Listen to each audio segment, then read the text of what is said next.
Hey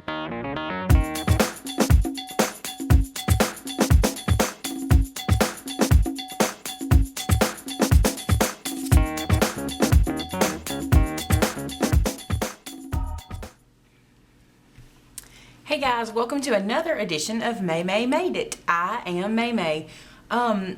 Today I'm going to talk to you about organizing, and I told you in my craft resolutions that I was going to attempt to be very organized this year, and you can see all the resolutions I have in that video. I'll link it in the bottom bar below.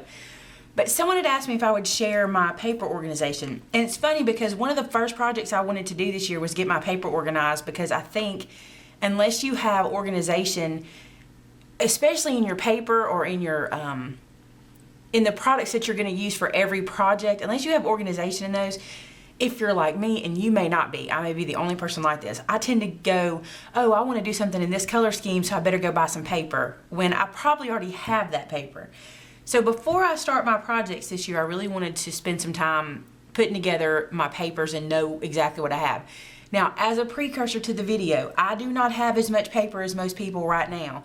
Most of you know I lost my home in a house fire. I had a lot of paper in the house fire, but I am rebuilding my stock, and this is the plan I have for as I rebuild.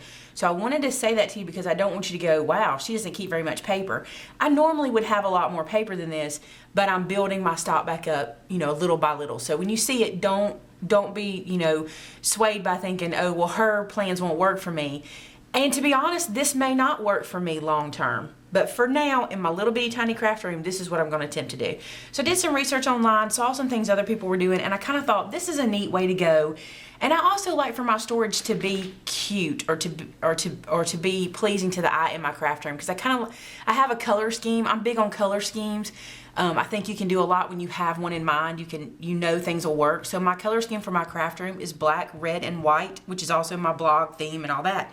So everything you see today is going to kind of go along with that theme. So that said, I decided to start to look for ways to organize little scraps. And this little guy is so cute. I'm going to show you how it came. I found this yesterday on January the 1st at Michael's. January 1st, 2012, if you're watching the video, you want to know when I found it. This was at Michael's. It was in the holiday section. It was Recollections. It's a photo album, and this is how it came. It had this little box, and you got it like this. Very cute. Now let me tell you, they were on 80% off clearance, and I got these for like $2, I think. And I only bought myself one of these. I should have probably got another one, because I honestly didn't think that this is the way I was going to use it, but this is what I've come up with. For those tiny scraps, or even better, hear this part because I think this is great. When you cut something out on the Cricut, or you punch something, and maybe you punch too many for our project, or you cut the wrong size but you don't want to get rid of it because that was a good cut, this is what I'm going to do with those. I'm going to place them in these pockets. Now what I love about this is a photo album, right? But what I love about this is this photo album loads from the top. I bought one yesterday that loaded from the side, and it's just not as convenient, so I'm going to use it for pictures or something else. But loading from the top is important when you're shopping. And I'm going to place in color packs my little scraps in here. So when I get ready to do a project, I really think this is going to work for me. I think it's going to work for me. When I get ready to do a project, I'm going to, and look how few I have. None of this has anything in it right now. Part of the reason is, though, I cleaned out my craft room before I did my craft room tour, which everybody does, I know. But I cleaned it out, so I got rid of a lot of my little tiny cuts and things because I thought I'm never going to use them and they're just taking up space. They would have been great in here, so hindsight. But anyway, so this time I'm going to do my tiny scraps. And I'm going to, when I have a minute, this is like a little picture window kind of thing. I'm going to stamp the word scraps or something like that and put it in the little pocket so I'll know what it is. This can sit on a bookshelf and look good. I don't have to put it, I don't have to have a Rubbermaid tub stuck under my desk or anything. I can sit this on my desk and still be happy that it's sitting there. So that's tiny scraps. And when I say tiny scraps, this book holds, these are 4 by 6 or 4 by 5 pictures. Oh, let's measure it. They're 4 by 6 pictures, so I can hold a 4 by 6 scrap in here. So pretty good. All right, so that's tiny scraps. Now for big scraps. Michael's yesterday had scrapbooks, these recollections. Let me look at the tag. Yes, recollection scrapbooks yesterday for $1.99. I bought 2 of them. Why I only bought 2, I don't know, but I bought 2. And I bought them in 2 colors. I bought a black one and a white one. And let's start with the white one. I'm going to slide the black one out of the way. Okay. This will be where I keep my lighter color scraps. This was my idea. It's cute to look at, it's gonna look good on my shelf, and it holds 12 by 12 paper, which is what we store anyway. Now, I'm not keeping my full sheets. I'm gonna show you my full sheets in a second. These are my paper scraps. So these are pieces that I've cut down from something else, and I'm doing them in a color scheme. I did gold in the front. I have white on the side. Now, I'm gonna tell you what my decision-making process for, is this white or is it not? I know it doesn't look white, but here's what I decided.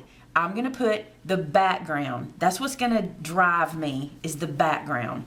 Or either the color I love out of the paper. Everybody has their own favorite. You may look at this and hot pink be your favorite color, and you wanna put this in your hot pink stack.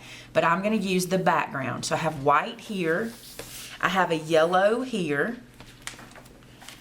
I have some pink here, and this is silver. And that's really all of the scraps I have as far as the light colored scraps go. Now, I also saved the back page of this book to be Christmas scraps. This is all Christmas paper scraps in this pocket.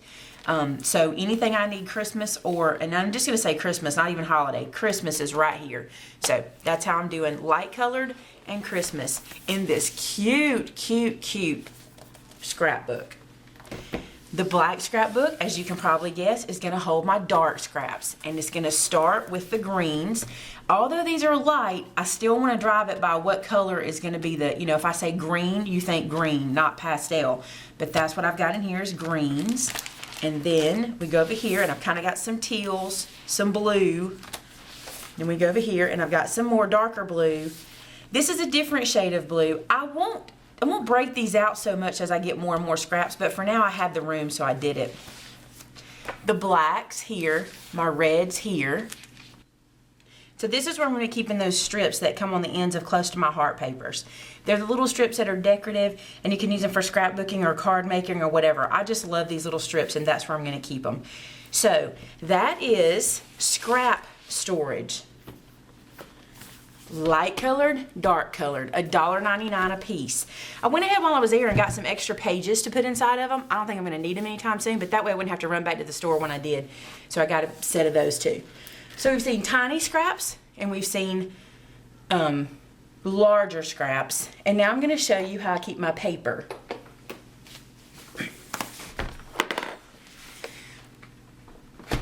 I think I've showed you this before. This is one of those, it's very heavy, one of those accordion binders that you get. I got this at Hobby Lobby a while back, and when I hold it, I'm gonna sit it up straight now so you can see it. When I open it, and I don't want it to open too far because it'll knock my tripod down, but when I open it, you'll be able to see inside of here, I have paper packs. Each one of these in the back is a paper pack, and that's how I kind of kept those so they'll be in order. In the front, you can see, let me turn it a tiny bit. Here we go. In the very front, you can see that I've organized the paper by color family in different pockets, starting with white, gold, yellow, red, purples, greens, blues, and it goes black and brown in the back. In here is pattern paper and pattern paper. I don't have very much single pattern paper. I mostly have packs because I like to buy the packs too. So that's how I'm keeping my bigger papers. And I'm going to tell you, this one is very full. In order to shut it, I have to use both hands, and see how difficult that is. This is not the best system, but for now it works, and it's cute, and I can leave it sitting in my room and it doesn't look terrible. And it's not real good on camera, but you get the idea of what that is. I'll put some pictures of it on my blog or something so you can see it that way. But that's what I'm going to do for now for paper storage. Not real glamorous, but at least gets the job done, and in the next few projects maybe you'll be able to see how it works for me, and I'll kind of update you on, is this working? So paper storage, Maymay way. Happy New Year, guys. We'll be talking again soon. Thanks for joining me. Talk to you later. Bye-bye.